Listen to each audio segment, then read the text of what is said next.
Una nuova politica per la tutela dell'ambiente e la salute dell'uomo, e questo è il tema di un convegno organizzato dall'Ordine dei dottori agronomi e dei dottori forestali della provincia di Agrigento, un itinerario verso l'Agenda 2030 che si è svolto oggi al Consorzio Universitario e che ha visto la partecipazione di tanti esperti della materia relazionare in particolare sul tema dell'agroecologia, dell'economia circolare per la salvaguardia della salute dei cittadini e degli ecosistemi. Che ambiente e salute dell'uomo sono connubi dello stesso partito, diciamo così. È necessario e fondamentale che si lavori assieme, congiuntamente, per la protezione dell'ambiente e la protezione della salute umana. Tra l'altro diventa anche un nuovo stimolo per una nuova programmazione politica, per una nuova visione dello sviluppo del piano rurale, per una nuova agricoltura che non è più, diciamo, figlia di un massimo rendimento a ettaro a tutti i costi per sfamare la fame del mondo, ma cercando di sposare gli obiettivi di Agenda 2030 utilizzeremo questo tipo di nuova cultura di agroecologia con finalità che siano affini alla protezione dell'ambiente, alla riduzione della fame nel mondo, così come previsto nei programmi di accordi europei, e chiaramente per tutela della salute umana. L'abbiamo voluto organizzare con il nostro Consiglio nazionale, con l'Ordine dei medici, dei chimici, dei fisici, dei veterinari, perché siamo tutti attori di uno stesso grande teatro, quello della protezione della vita sulla terra, di una riduzione dell'impronta ecologica. Ne abbiamo parlato di economia circolare con il professore Minio per far capire quanto importante possa essere il riutilizzo delle risorse in una stretta sinergia tra cooperazione, territorio, tessuto sociale, ambiente, stile di vita di ognuno di noi.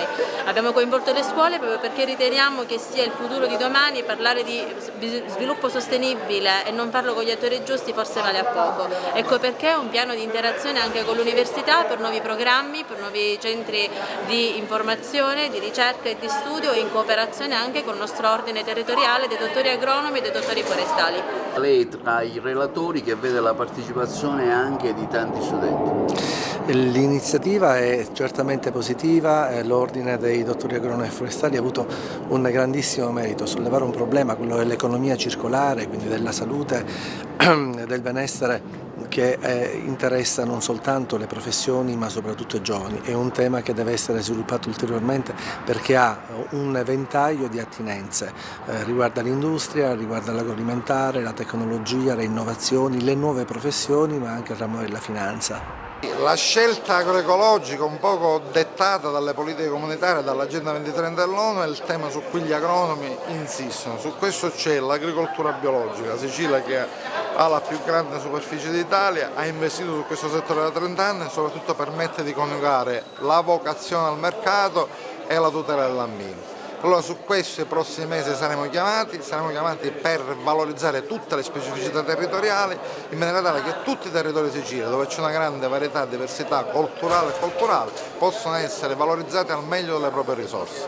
Lei è alla guida da qualche mese dell'assessorato all'agricoltura, tante le risorse anche del nuovo PSR che parte, ma anche la preoccupazione che i soldi hanno una certa difficoltà a essere spesi. Cosa state facendo per accelerare questo, dottore Caltagirone? Abbiamo messo in movimento decreti per circa 800 milioni di euro, tutte rivolte alle imprese. I ritardi purtroppo hanno contraddistinto questo PSR. È obbligo dell'amministrazione regionale mettere in atto tutte le azioni, tutte le strategie perché i fondi arrivano dentro gli agricoltori. Ecco, poi di nuovo cos'è che state organizzando per il prossimo anno?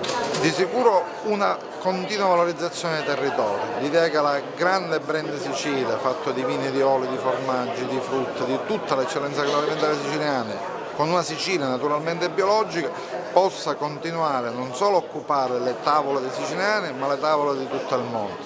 In Sicilia siamo una terra dove si spende per mangiare più di quello che produciamo. Mangia sano, mangia siciliano, ma soprattutto